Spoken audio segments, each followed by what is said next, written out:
Halo semua, selamat datang kembali ke channel saya.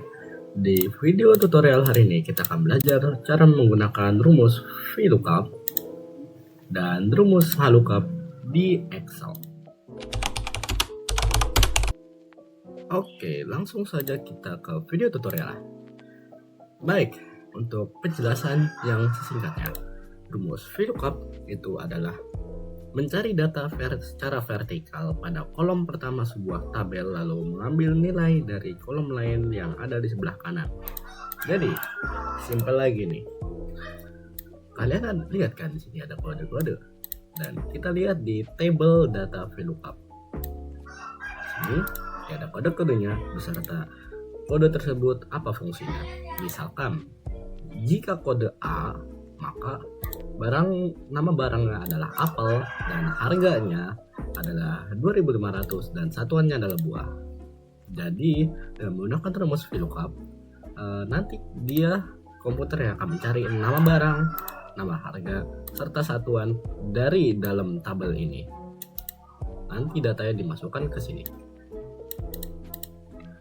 Dan untuk HLOOKUP sendiri adalah mencari data secara horizontal pada baris pertama tabel lalu mengambil nilai dari baris lain di bawahnya. Jadi kebalikan dari VLOOKUP. Nah, VLOOKUP itu adalah vertikal, HLOOKUP adalah horizontal. Dan kita lihat dari tabel ini agak sedikit berbeda. Kodenya itu kalau untuk VLOOKUP itu ada di sebelah pojok kiri karena secara vertikal, dan untuk HLOOKUP itu kodenya itu ada di atas secara horizontal. Untuk HLOOKUP nanti komputer akan mencari data dari kode A ke bawah. Misalkan kode A, maka fungsinya adalah nanti nama barangnya adalah apel, harganya adalah 2.500 dan satuannya adalah buah. Oke, kita mulai dari VLOOKUP dulu. Rumus ini memang agak sedikit susah untuk dimengerti, tapi saat kalian sudah mengerti, kalian bisa cepat sekali dalam mengerjakannya.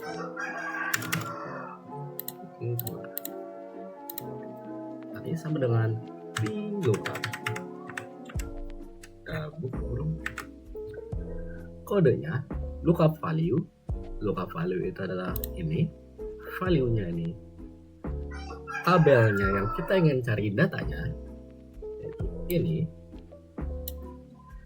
Dan lalu di sini kita menggunakan F4, yaitu mengunci data. Saat kita kunci datanya, maka saat kita tarik, nanti datanya itu tidak akan berubah. Jadi misalkan kita tarik, nanti si tabelnya ini nanti dia akan berubah-ubah. Oke, nanti kita kasih contoh. Nah, kita selesaikan rumusnya dulu. Terus kolom index number. Kolom index number, simpelnya itu adalah urutan dari tabel ini. Ini adalah urutan 1, yaitu kode. Nama barang itu urutan 2. Urutan 3 itu adalah harga. Dan urutan 4 itu adalah satuan. Karena kita ingin mencari nama barang, maka kita itu akan mencari urutan kedua. Lalu di kanan sini ada range lookup, itu digunakan untuk jika mencari angka bisa, yang lain juga bisa. Jadi dia itu bisa lebih dari satu data yang dimasukkan. Tapi karena kita tidak menggunakan itu, jadi kita seperti ini saja. Voila. Jadi dia akan langsung mencari data tersebut. Jadi seperti ini. Benar. B untuk bensin, C untuk soda, dan D untuk beras. Oke. Maka kita lihat dulu. Kita tidak menggunakan mengunci, teknik mengunci.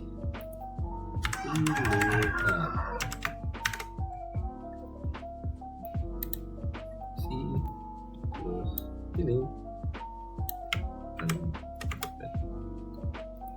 kedua, boom. Saat kita tarik, yang berbeda dari rumus ini adalah tabelnya itu akan berubah. Kita lihat dari sini, Yang merah-merah sini adalah C19 sampai F22. Kita lihat C19 itu adalah di sini dan F2 ini 22 sampai sini. Oke. Nah, kita lihat di sini. Oh, dia offset. Dia itu berbeda, dia lebih ke bawah. Jadi C20 di sini dan F23 ada di sini. Jika kita lakukan ini, data kita akan error. Jadi seperti ini nanti. NA error. Jadi dia itu akan terus ke bawah, ke bawah. Dan kita nggak mau seperti itu. Rumus yang paling benar adalah menggunakan kunci agar tidak perlu Oke, untuk berikutnya adalah harga. Harga kita sama saja, tapi hanya mengubah angka satuannya saja. Ini sama dengan kode tabel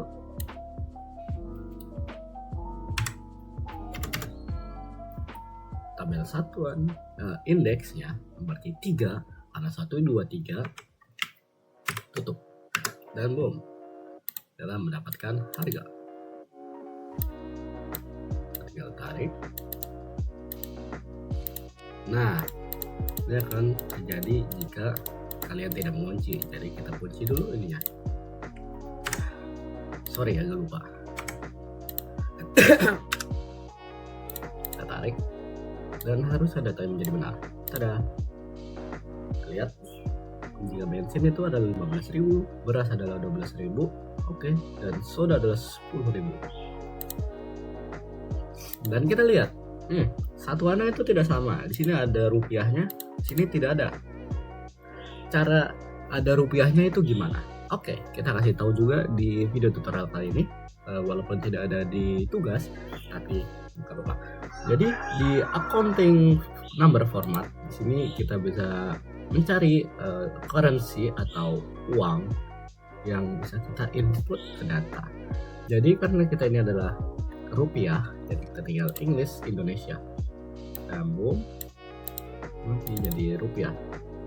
Karena di sini ada komanya dan karena saya tidak suka koma-koma, jadi kita hilangkan saja dan jadi seperti ini, simple. Satuan sama saja, lalu tabel, terus ke kolom 4. Oh ya, jangan lupa F4 important. Dan tada. Jadi, oke. Sebelum kita masuk ke rumus halokap, di sini saya akan memberikan satu tips lagi untuk memudahkan kalian dalam pengisian tabel ini. Jadi jika kita menggunakan ini, kalian tuh harus ribet-ribet pilih-pilih kolom datanya lagi. Tapi jika kita menggunakan tips ini, kita tidak perlu memilih data-data ini lagi. Caranya itu gimana? Maka kita masuk ke rumus halokap saja dulu. Oke, caranya adalah seperti simple. Kita tarik datanya, dan kita klik kanan, dan kita define name. Define name itu seperti kita bikin tabel di Excel. Jadi jika kita ketik tabel tersebut, nanti datanya akan keluar. Kita akan namanya ini adalah halokap. Oke, jadi kita tidak usah milih lagi tabelnya. Sama dengan halokap yang berbeda itu lebih tepatnya tidak ada, hanya ini. Dan lalu kita cari halokap yang versi tabel. Jadi ini akan langsung memilih tabel ini. Lihat. Lalu tapi tinggal pilih karena ini adalah horizontal, jadi dia itu dari atas ke bawah. Berarti kode itu 1, barang itu 2, harga itu 3, dan satuan itu 4. Kita ingin mencari nama barang, berarti kita pilih 2, tutup kurung, dan boom, tarik. Dan kita tidak perlu kunci-kunci ya. Cara ini lebih tidak efisien menurut saya dan ini pakai tabel seperti ini itu lebih efisien. Ya, tarik.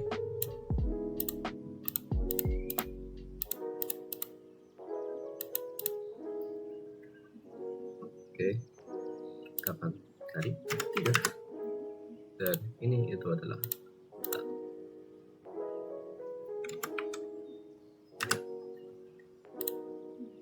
sini itu adalah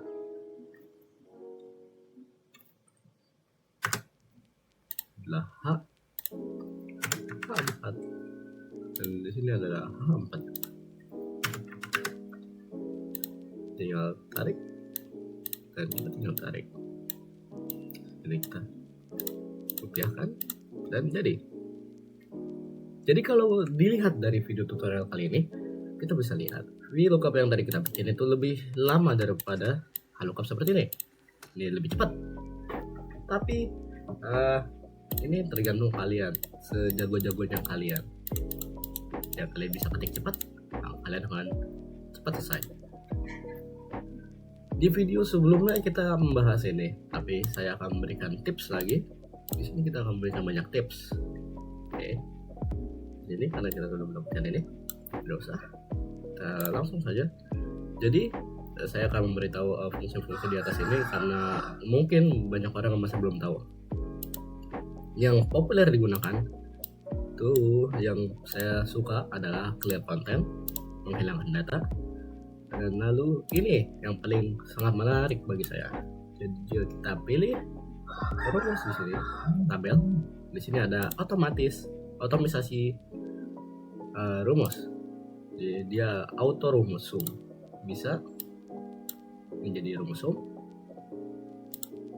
Lalu kita bisa otomatisasi average. Jadi dia itu ada average nya, langsung kepilih dia rumus average nya. Kita bisa pilih sini ada count number, ada max, ada min. Di sini kita bisa juga jika kita ingin lebih manual lagi, kita bisa masukkan if, jadi dia otomatis if. Terus sin, ada sum if, ada PMT, ada stdf, ada account, dan ada hyperlink, dan ada sebagainya. Itu tips dari saya saja. Oke, mungkin sekian dari video tutorial dari saya. Kurang lebihnya mohon maaf. Wassalamualaikum warahmatullahi wabarakatuh.